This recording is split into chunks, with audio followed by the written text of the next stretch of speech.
Yes, sir. We are back on the record. You do solemnly swear the testimony you're about to give in this action shall be the truth, the whole truth, and nothing but the truth, so help you God? I do. Thank you. Good morning, Doctor. Could you state your name for the record, please? Yes, counsel. It's Dr. Leo Kadijan. I'll spell my last name. It's Kadehjian.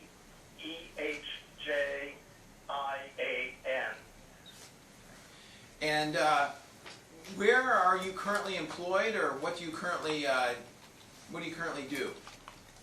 I'm a self-employed toxicologist here in Palo Alto, California. Can you briefly give the court your education?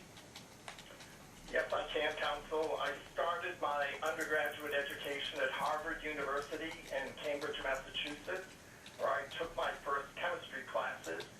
I then proceeded to earn my Bachelor of Science in Organic Chemistry at the Massachusetts Institute of Technology, also in Cambridge, Massachusetts. I then proceeded to Stanford University here in Palo Alto, California, where I earned a PhD in RNA biochemistry. Do you have any, do you possess any certifications, any advanced type certifications in any particular areas other than your doctorate? No, I'm not board certified in any discipline, clinical discipline. I am a member of many professional toxicology organizations that do have certification requirements. Do you have, Aside from that, no formal board certification. do you have occasion to ever attend any board meetings or certification type meetings throughout the country? I'm not sure what you mean by board meetings or certification meetings. I have lectured at grand rounds for clinical settings, and I definitely attend all my professional scientific meetings, and they provide all manner of continuing education credits. I've been invited to lecture at those meetings and provide workshops at those professional toxicology meetings. Thank you, Doctor, and that is what I meant. I just didn't know how to say what I meant. And thank you for that. Do you have any publications? Yes, counsel, and I believe I've provided. I'm not sure if you're Mr. Harris or not. I am. Okay, you didn't introduce yourself, so all right. Good morning, Kurt Harris. Yes, thank you, counsel. Yes, counsel, I did provide you my resume, which included a list of my publications. And so I do have a few publications in the peer-reviewed published literature. I'm no longer in a laboratory and performing primary research, and so therefore I'm not generating primary research articles. But I have generated review articles for textbooks, for example, and I have conducted some of my own primary research, but that was many years ago when I still had access to laboratory facilities. Have you ever had the opportunity to testify as a witness in a courtroom? Yes, counsel. My resume also listed all of my prior expert testimony.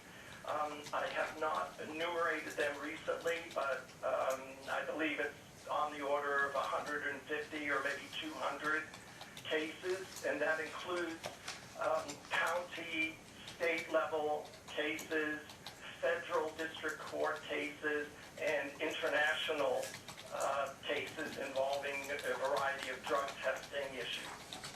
Have you ever had occasion to testify here in Clark County, Nevada, in the Las Vegas area?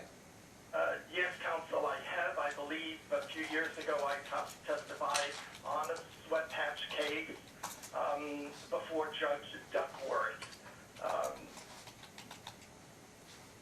Thank you. And have you had an opportunity to review materials in reference to the defendant in this case, which is Ms. Kristen Maxwell? Yes, counsel, I was provided a series of documents from you by email attachment, which included a variety of drug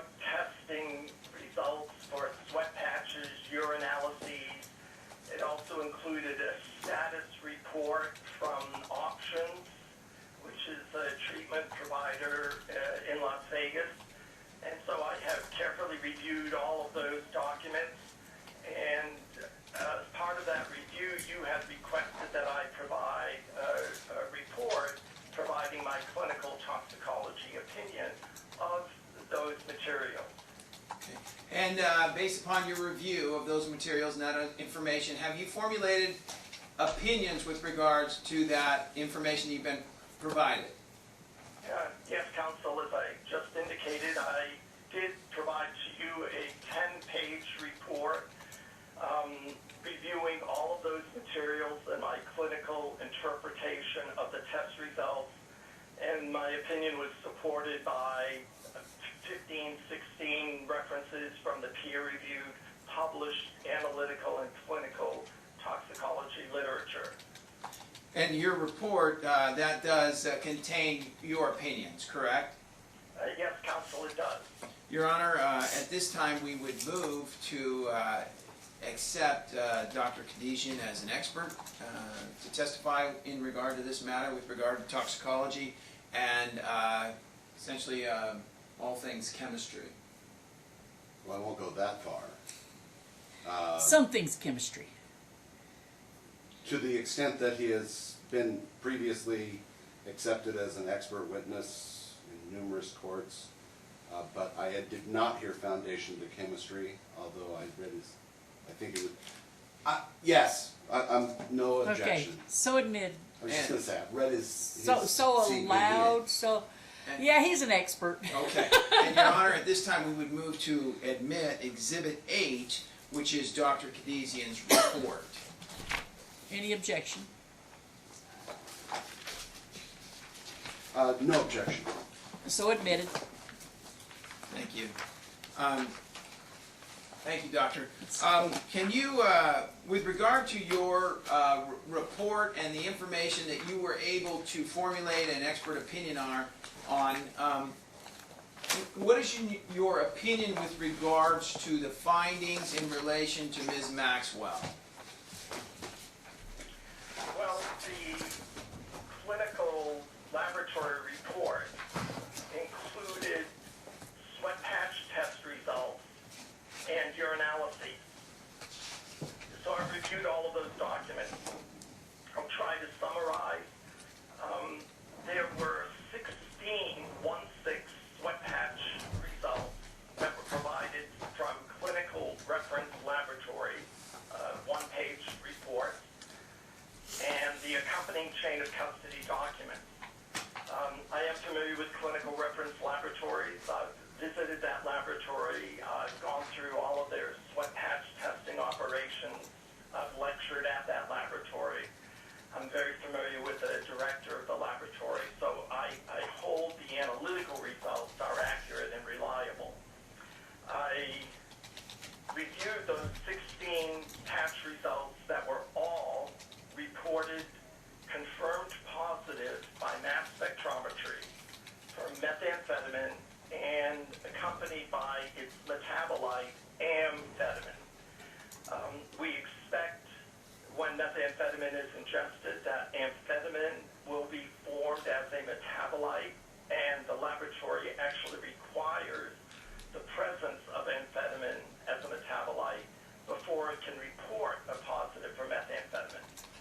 So each one of these 16 positive reports included methamphetamine and its metabolite amphetamine, and the reports included the quantitative, that is concentration, numerical concentrations of the methamphetamine contained in those patches. And in my report, I provided my clinical interpretation of what those numerical results demonstrated. In my experience and reviewing sweat patches for methamphetamine and the clinical literature addressing methamphetamine, I opined that the concentrations were quite high, in at least 2 instances over 1,000 nanograms per milliliter versus the cutoff of 10 nanograms per milliliter.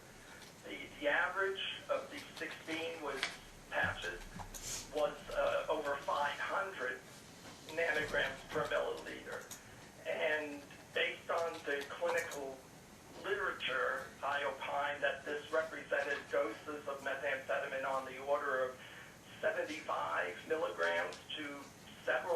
100 milligrams during the sweat patch wear period.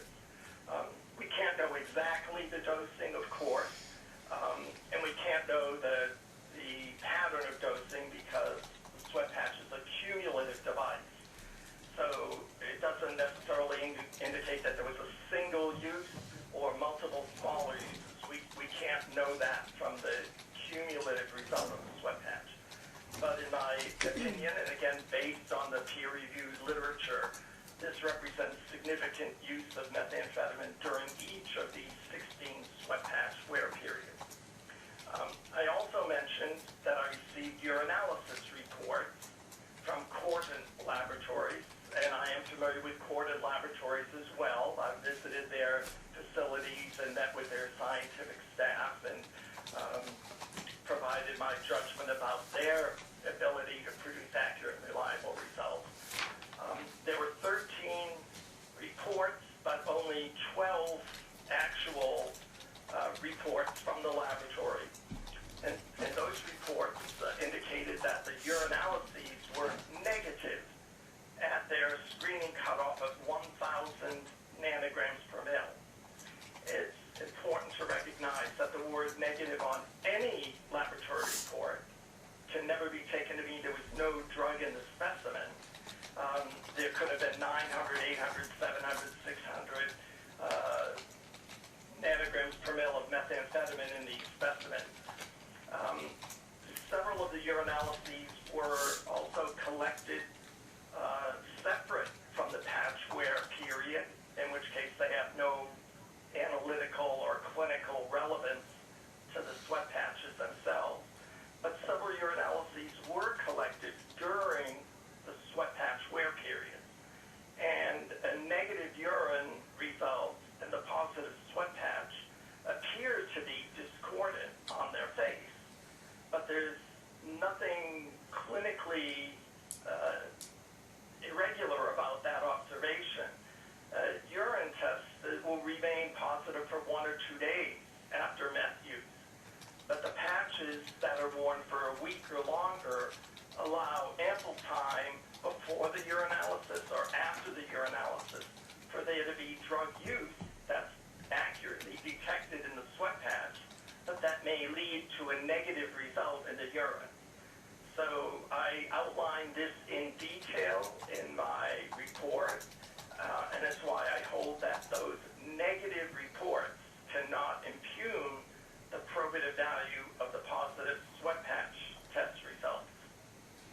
So if I could just clarify a couple of points with you, Doctor, then, you said it much more eloquently than I could.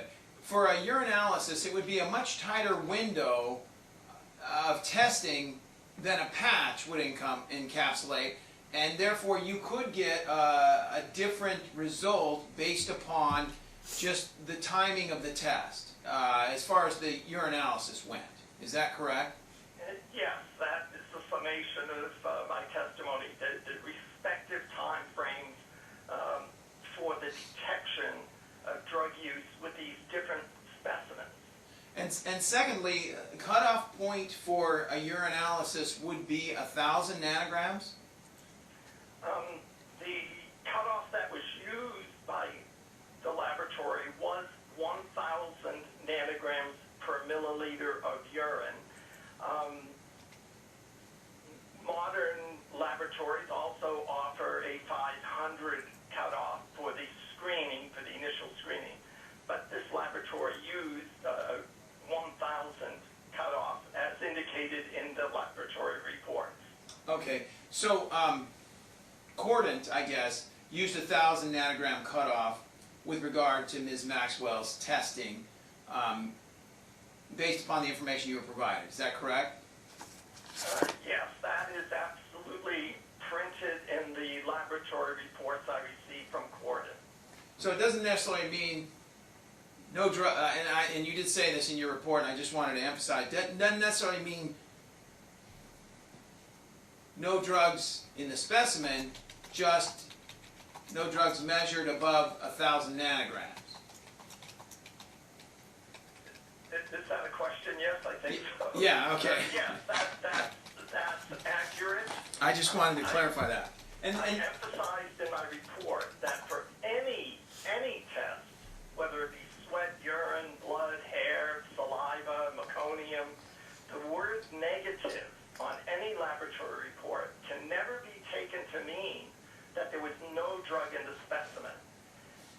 These tests are reported using administrative cutoffs, and at or above, a test is reported positive, and any result below that cutoff is reported negative, but it doesn't mean that there was no drug detected. Or a negative result can never be taken to mean there was no drug use. So you might have used drugs 3 days ago, and the negative result 3 days later doesn't mean that you never used drugs.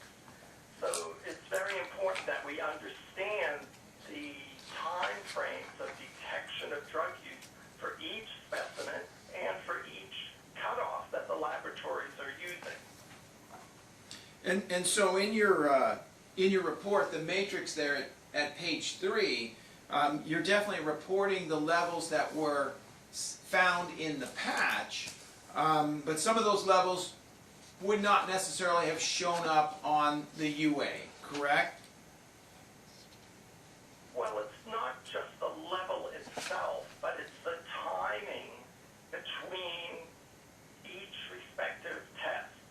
So it is true when there's low level of drug use indicated in one test, then it's not surprising that that low level use might not be detected in another test.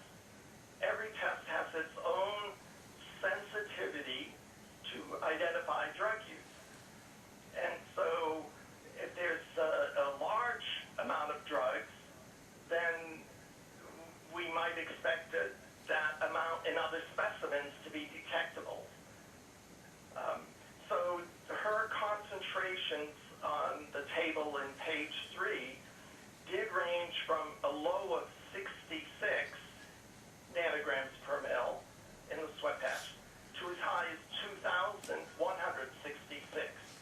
I noted that almost all of these results were above 100 nanograms per mil.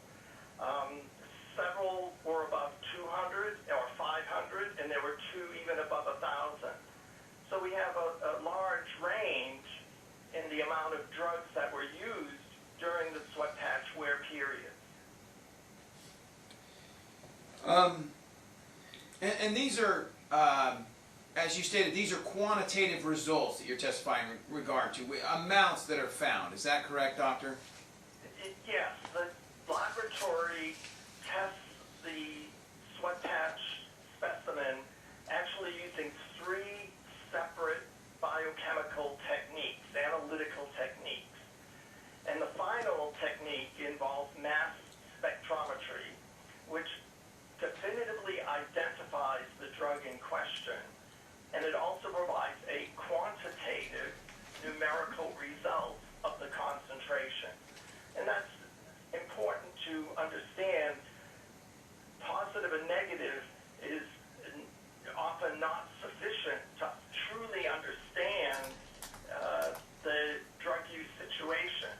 Quantitative results allow us to make some clinical judgment about what the results likely represent.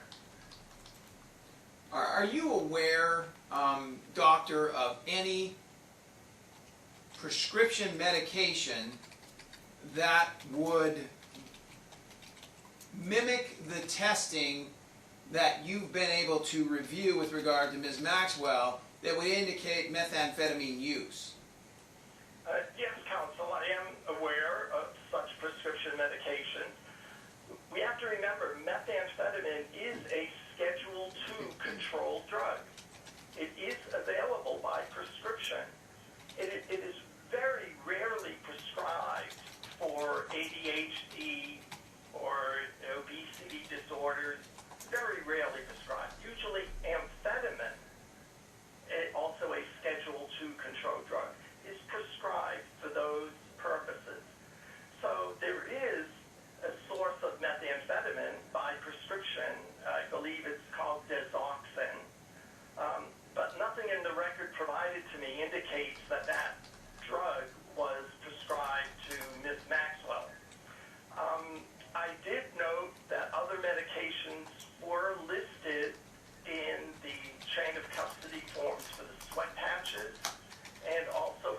their analyses. And I reviewed all those medications. None of them contain methamphetamine or amphetamine. None of them convert to methamphetamine or amphetamine in the body, alone or together. And none of them, nor their metabolites, would ever be confused in the analyses that are performed of the sweat patch, certainly in the mass spectrometry analysis. So you did mention there were 3 methods of testing, but is the mass spectrometer, is that the gold standard, as it were? Nothing really gets by that? No object, that's, Well, I'd say it's important that we... Hold on, doctor, there was an objection. that's leading. Well, I could Is say there no. another way of I wasn't trying to suggest a response, I actually Yeah. wanted to know. Fair enough. Okay, go ahead, sir, answer the question. So, Your Honor, counsel, I believe I understood the question. I think it's informative that I outline the 3 methods so I understand why these results are dispositive of methamphetamine and not any other drug. The first test is an immunoassay. That means it uses antibodies that recognize molecules by their lock and key fit. And we all know about antibodies now with the mRNA vaccines and recognizing the spike protein and all of that. So antibodies are very specific now. So first we have an antibody that recognizes methamphetamine and a separate one that recognizes amphetamine. And if that's positive by molecular shape, then it goes on to confirmation. And the confirmation is 2 processes. It involves chromatography, which separates the molecules in the instrument, and then mass spectrometry, which is like an atom smasher, and it fingerprints the molecular structure of that molecule. So the chromatography is separating molecules by their chemical properties. Their volatility, are they acidic, are they basic, are they fatty? After they go through that column, they come out at different times. And when they come out, they then go into the mass spectrometer, which breaks the molecule apart into its unique fragments. So we have 3 separate techniques. The antibody for shape, the chromatography for chemical properties, and the mass spectrometry for molecular fingerprinting. And that's why these results are considered definitive.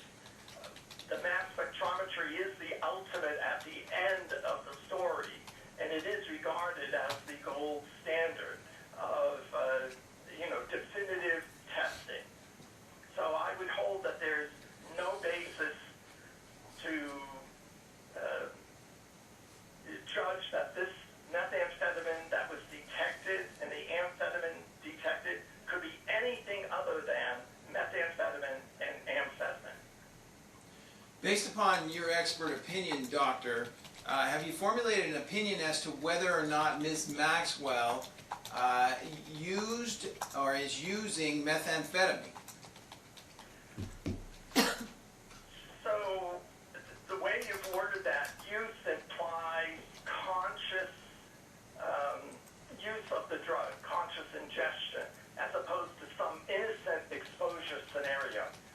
So I, as a toxicologist, can never know exactly how the drug got into the body. Sometimes we can tell if a drug is smoked, inhaled, or if it's taken orally, by very subtle molecular differences in how drugs are processed. But I can't know if somebody spiked her drinks with methamphetamine repeatedly over 11 months. I wouldn't know that. I wouldn't know if she took methamphetamine by smoking it, by orally ingesting it, if she took it through suppositories. I mean, I wouldn't know the exact method of use, method of ingestion. I do know that her body fluid specimens demonstrate that methamphetamine was in her body at these high concentrations. But I don't know that intentionally used it. I can't know that. That's for the trier and others to make that assessment. Based on your experience, doctor, though, is this something I could have picked up through transference? Something I could have rubbed on a substance, my hand on, and tested at these high levels? So that's a very important issue with all types of analyses of body fluids. We need to make sure that we understand the mechanisms by which drugs can be detected. And the cutoffs are designed to take those considerations into account. How much methamphetamine is on a dollar bill? How would it get in our body? How much methamphetamine is in the air when somebody smokes methamphetamine? How much methamphetamine, might be found in a gas station? How much could get on your hand? How much can go through the skin? So all of these considerations are examined before cutoffs are established. So the cutoffs are designed to have a sensitive identification of drug use, but minimizing any issues of innocent exposure. And so we can measure down to one molecule. Everybody has one molecule of methamphetamine on them, probably. But we don't measure one molecule. We measure in sweat patches 10 nanograms per mil. We know how many milligrams it takes. So we know the transdermal limitation. The stratum corneum of the skin is one of those impermeable biological membranes known. So drugs don't get into our skin very easily. So there have been experiments looking at handling dollar bills or being near someone who smokes. These issues have been addressed, and the cutoffs are designed to minimize that. But I note that in this case, not only are the test results just at the cutoff of 10, they're 50 times higher than the cutoff. So any innocent exposure scenario is really not clinically possible to explain these test results. I mean, if you kiss somebody who is using methamphetamine, you could get a few milligrams into your body. But her test results demonstrate 75 to hundreds of milligrams. And so we know how much methamphetamine is on a wall in a clandestine lab. We know how much is on a carpet. We know how much transfers to your hand if you touch methamphetamine. So all of this science allows us to make some clinical interpretation of the test results. So I would hold that there's no innocent exposure scenario that could explain these positive test results. And I guess on the contrary then, the only reasonable explanation is that Ms. Maxwell is a methamphetamine user. Again, I'll be careful to say that it's clear that she ingested in some form a lot of methamphetamine. Yes, the most reasonable basis would be we can't conjure up any other way that she could get all of this methamphetamine into her body, certainly by any unknowing ingestion. So I would hold that the presumption that this is knowing use of methamphetamine is certainly consistent with the clinical test results. Now, you did bring up the quantitative testing. Is there also qualitative testing that occurs with regard to these results and these findings of Ms. Maxwell? Well, yes, as I indicated, the first step involves an immunoassay, and it's determined whether it's positive or negative. Now, immunoassays can also give you a number. They can. But generally, they're set up to just say, this is a positive result. Now we'll go to confirmation to get the exact number. But there are qualitative results. The urinalyses that were performed are qualitative in that they said, here's the cutoff 1,000. If they're below the cutoff, they're just reported as negative. And if they're above the cutoff, they're reported as positive, and then confirmation is used to give us the exact number. Are you familiar with the options program or the company options here in Las Vegas area? Yeah, so over my years of serving as an expert in toxicology, I've lectured at the National Judicial College, which is in Reno, where I've lectured to judges on neurobiology of addiction and drug testing issues.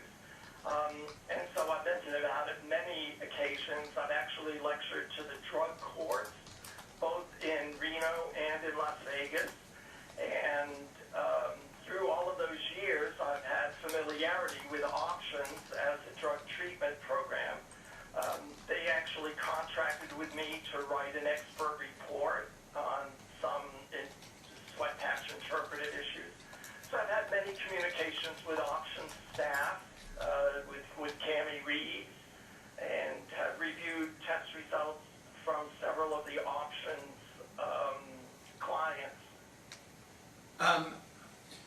Doctor, are you aware of any mechanism or method where at the options facility that Ms. Maxwell's numerous samples could have each been contaminated? Well, I note that there were some patches that were not returned, actually. Those are the only sort of negative patches we have. They were tampered or not returned. All the other patches were positive. But the key issue here is that the patches had the metabolite amphetamine. And so methamphetamine had to go through the body in order to detect the amphetamine metabolite. And the metabolite concentrations were absolutely within the range that we clinically expect to see, the percentage, how much of the meth got converted into amphetamine. So let's assume that options is a contaminated environment and there's meth on the floor or on the walls or in the air. There'd still be no basis for a sweat patch to absorb hundreds of milligrams, for a person to absorb hundreds of milligrams by being there and breathing the air and all of that. And even if there was meth on the desk and the option staff dropped the sweat patch on the desk, number one, their training would tell them not to submit that patch. But the only thing that would be found would be methamphetamine itself. There'd be no conversion of methamphetamine to amphetamine. Methamphetamine does not convert to amphetamine in the environment. It doesn't convert to amphetamine in the air. It doesn't convert to amphetamine on the skin. It doesn't convert to amphetamine in a sweat patch. That's all been demonstrated. Street methamphetamine has virtually no amphetamine in it. When you synthesize methamphetamine, you make methamphetamine, not amphetamine.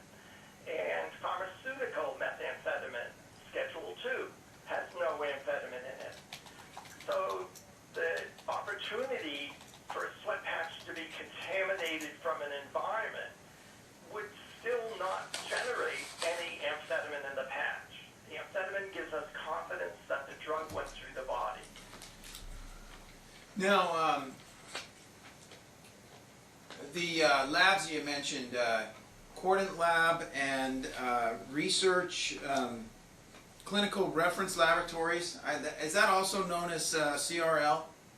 Yes, the CRL is the acronym for Clinical Reference Laboratory. And are those respected laboratories in your area of expertise in the community? Yes, as I indicated, I have visited both of those laboratories personally and gone through their testing operation. For CRL, I reviewed their sweat patch testing operation. For Corbin, I reviewed their urine testing operations. So I'm very familiar with both laboratories. I know that Clinical Reference Laboratory is also certified by the Substance Abuse and Mental Health Services Administration for its drug testing operation. They're also certified by the College of American Pathologists, by the Clinical Laboratory Improvement Act, CLIA. They also have state-level certification. I don't recall if Cordant is a SAMHSA certified laboratory. I believe it is, but as I sit here today, I don't recall if in fact it is. But I respect both of these laboratories in the toxicology community. They are recognized as, highly respected laboratories. So I have no question about the analytical results that they provide. And with regard to options, I don't know how familiar you are with them in the community, but are they also respected as a program of for collecting specimens? To your knowledge? I believe I've lectured at Options on one occasion and visited their facilities as a result. But I can't speak to what their reputation is locally.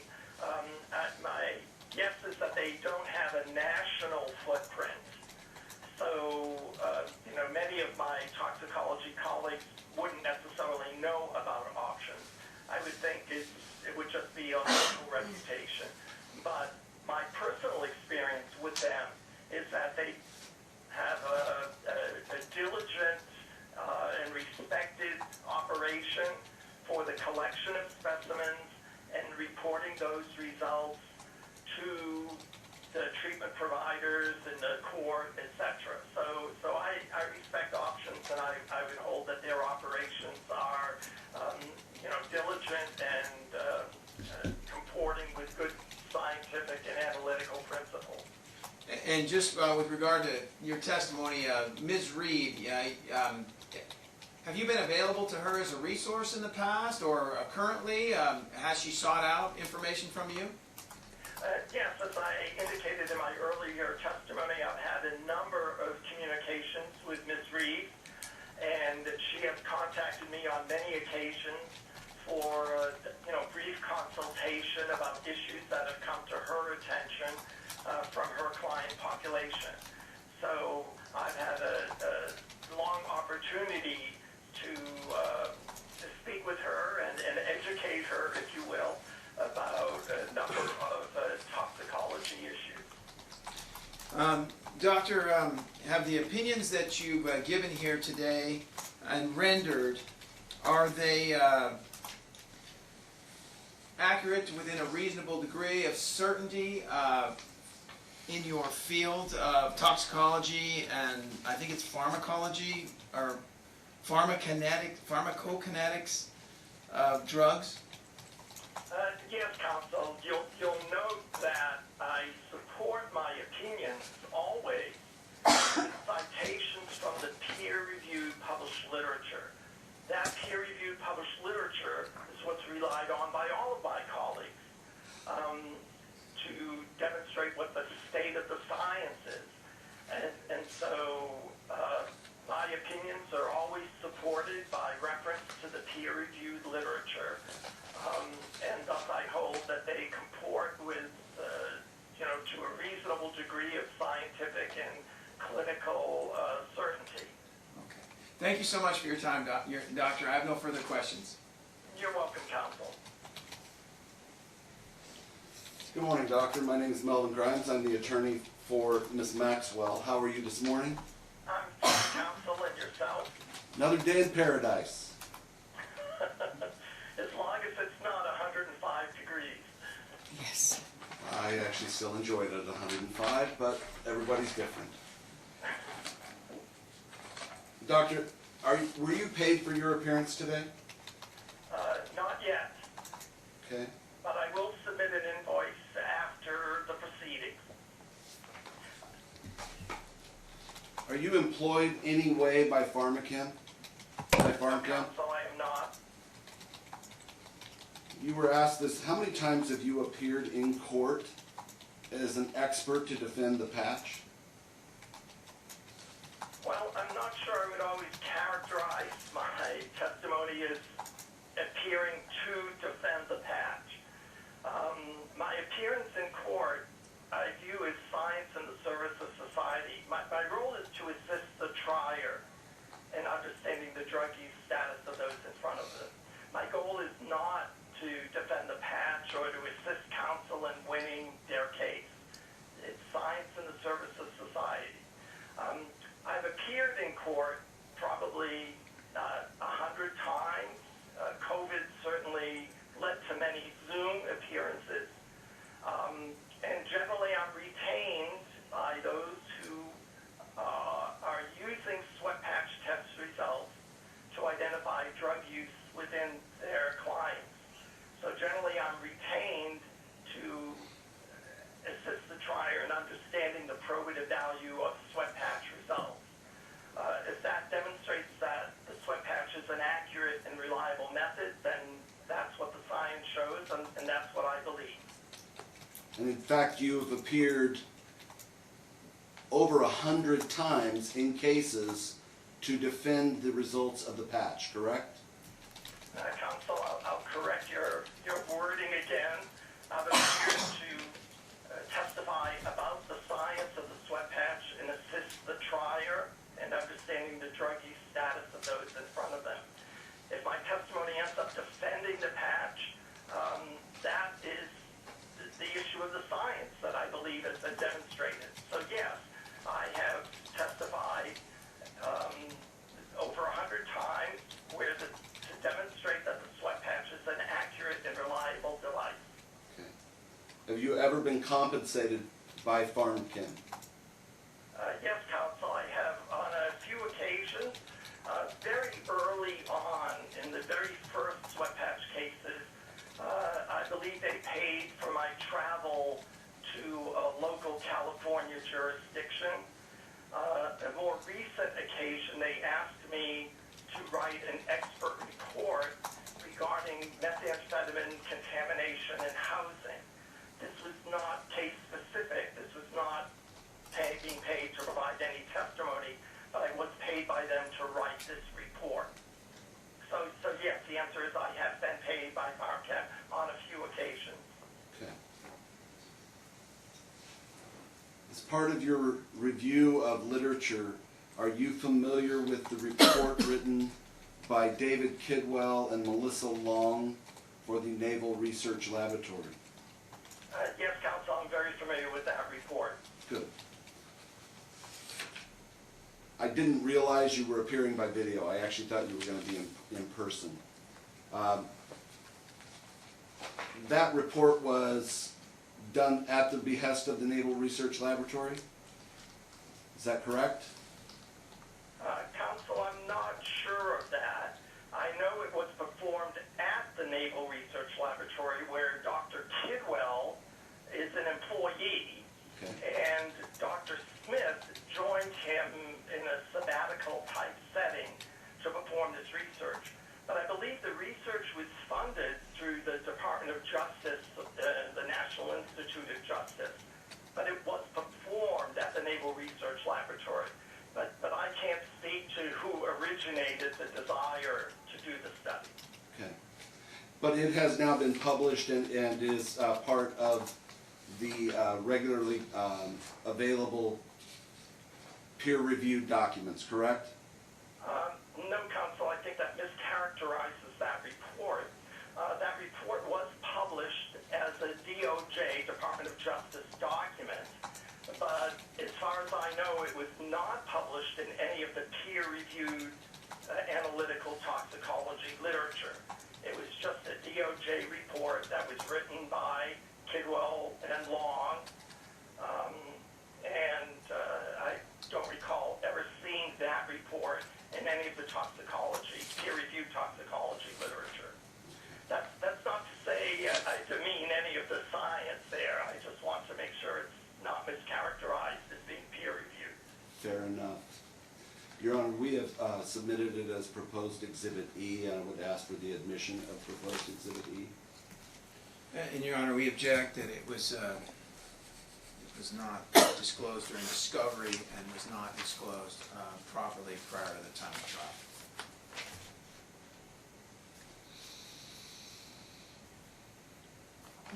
I would propose, Your Honor, that it is a document that has been out there regarding the patch, was readily available, and that their own expert has admitted that he is aware of it, and The problem we have I'm is aware the of the fact that problem. it does not meet the proper rules of evidence in Okay. which we have here.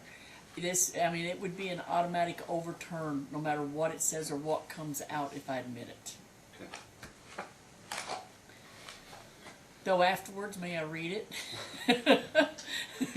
Doctor, is the patch susceptible to outside to environmental exposure? Yes, that report that you just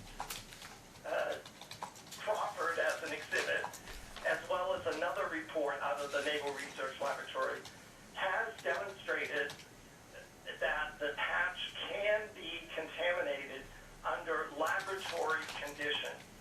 There's been no demonstration of anyone wearing a sweat patch having a contaminated patch that led to any positive report. But in laboratory studies, they've shown that they could put drugs on the outside of the patch on a petri dish and put in a warm, humid environment and show they could make drugs go from the outside of the patch to the inner pad. So that has been demonstrated in the literature. In fact, didn't it require, in order for the membrane to be, for it to get through the membrane, that there needed to be the presence of basically a base liquid?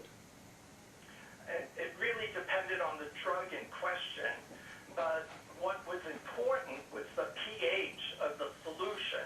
And for drugs like methamphetamine and cocaine that are basic drugs, if the solution is acidic, then those drugs will be ionized, and they therefore would be less likely to go through this polymer membrane as ionized molecules. But if you put them in a basic solution, pH 8 or 9, then they demonstrated drugs could go from the outside to inside the pad. And that's been demonstrated for cocaine and methamphetamine. But the key point I want to here- stop you there for just a second. You said Okay. for cocaine and methamphetamine, but also for amphetamine, correct? I'm not aware that any of those experiments applied amphetamine itself. I believe it was methamphetamine. And in the methamphetamine experiments, no amphetamine was formed. So even though they showed methamphetamine could go through the patch, they never demonstrated the presence of amphetamine as a result of the methamphetamine going through the patch. Again, I don't recall that they used amphetamine itself. Didn't they go further and actually use a red liquid to show that, oh, did we lose him? Sorry, can you Wait, still hear me? I stopped the question in the middle, I'm sorry, because you disappeared from the screen. Yeah, we may have lost your connection on the screen. It's Yes, it says here, poor network. They're waiting for a network, trying to reconnect me. Check your connection. Yeah, it's his Do connection. you want me to wait? it's his or- connection. Well, I've got the spinning ball We here. can go ahead and continue. Okay, Yeah. I stopped mid-question because I looked up and he was You gone. can hear me. Yeah. So We can hear you fine. proceed if you wish. Okay. Okay. Doctor, as part of that, didn't they apply a base substance to that patch and allow a dye, and that it was shown that the dye would penetrate the membrane as well? Yes, as part of their experiments, they did use a certain dye that they put on the outside, a fluorescent dye, and they showed that these dots of dye that were placed on the outside were then detected inside the pad. I will note that another laboratory, an international laboratory, did a similar experiment. They used a different dye, and they showed that that dye did not go through. So the and any polymer scientist knows that no polymer is going to be completely impermeable to small molecules like drugs or dyes. And the devil is in the details here. What allows a molecule to permeate? In the drug experiments on the sweat patch, remember, these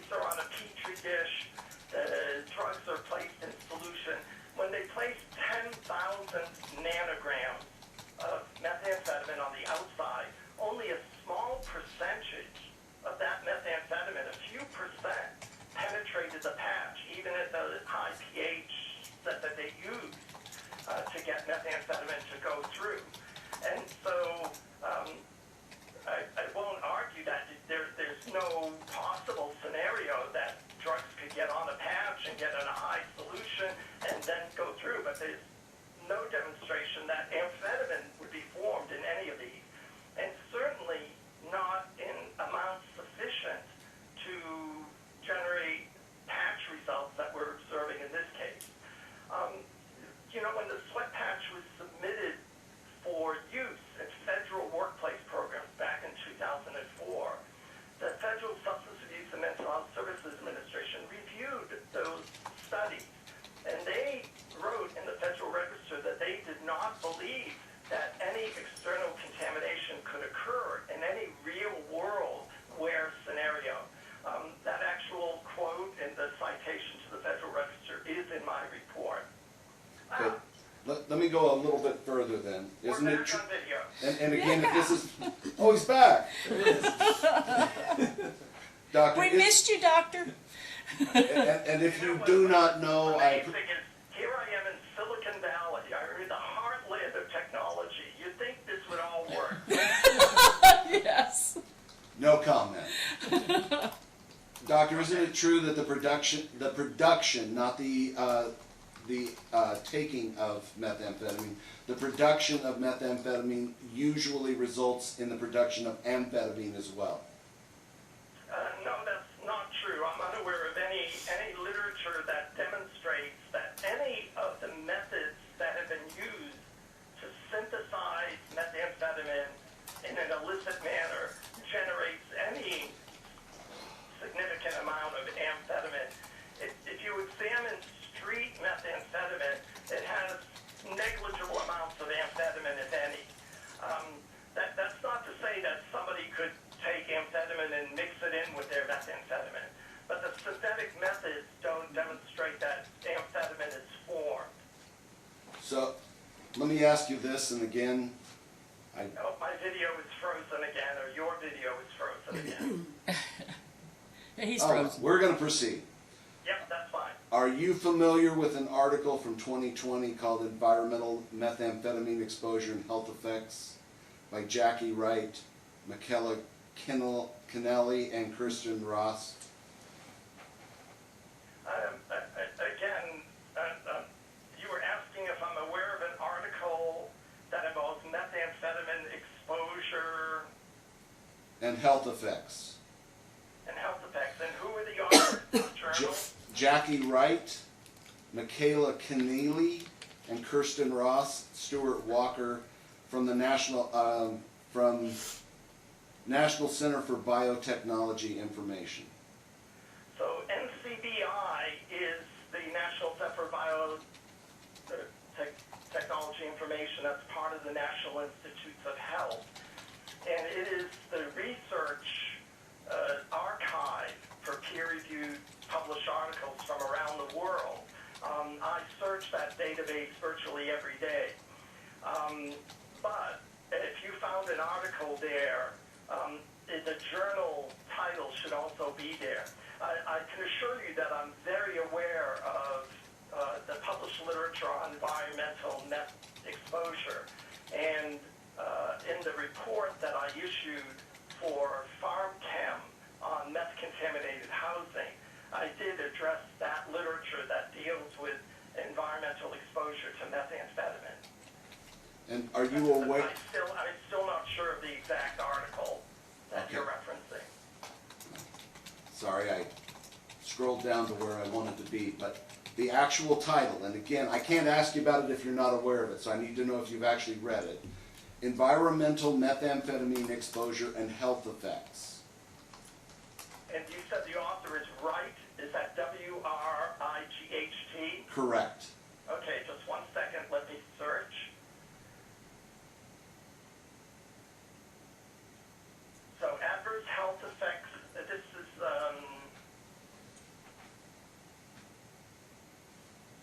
well, I have a couple of articles that he or she has written. One is from a journal called Toxics 2020.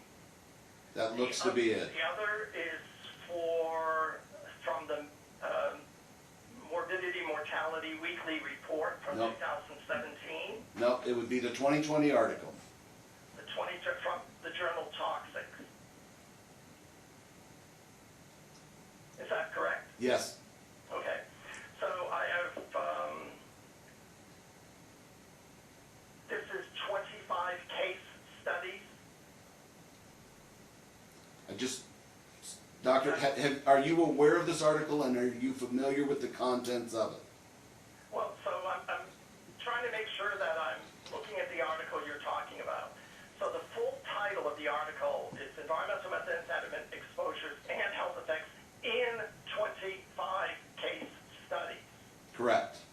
Okay, I have that article, I'm familiar with it. Okay. Are you aware that in their review, they found that both amphetamine and methamphetamine were usually present when they went into former production laboratories, meth houses? Well, I don't recall that statement in the paper. I'd have to review it to see what they said about that. Okay. But I would say that finding amphetamine, remember, amphetamine is available by prescription under the trade name Adderall. And this study was also out of Australia. And people in the UK certainly use more amphetamine than methamphetamine. And that could also be the case in Australia. So people who are using these drugs could have both methamphetamine and amphetamine in their environment. But it doesn't speak to demonstrating that amphetamine is a result of the manufacture of methamphetamine. I'm very familiar with, again, all the papers that have been written on how to make methamphetamine and all the different methods. And they demonstrate that amphetamine is not something that's formed in this study. If both are present and both are absorbed into the patch in the environment, it is impossible. Hold on, let me finish the question, please. This study used sweat patches, number Doctor, one. hang on. Let him finish the question, I'm please. sorry, Your Honor. If both are present in the patch, it is not possible during the testing to determine whether or not amphetamine is there as a metabolite or whether or not it was there from another exposure, is it? That is correct. I've Okay. had sweat patch cases where people had prescriptions for Adderall, and So- they also had methamphetamine in their patch. So they had very high concentrations of amphetamine because they were using amphetamine, and they also had methamphetamine. So once the amphetamine is there by prescription, we know where at least that part of the amphetamine came from. But it is true, once you detect methamphetamine and amphetamine in a patch, unless there's a prescription for amphetamine or some other indication that the person is also using amphetamine, then the presence of amphetamine is dispositive of the use of methamphetamine.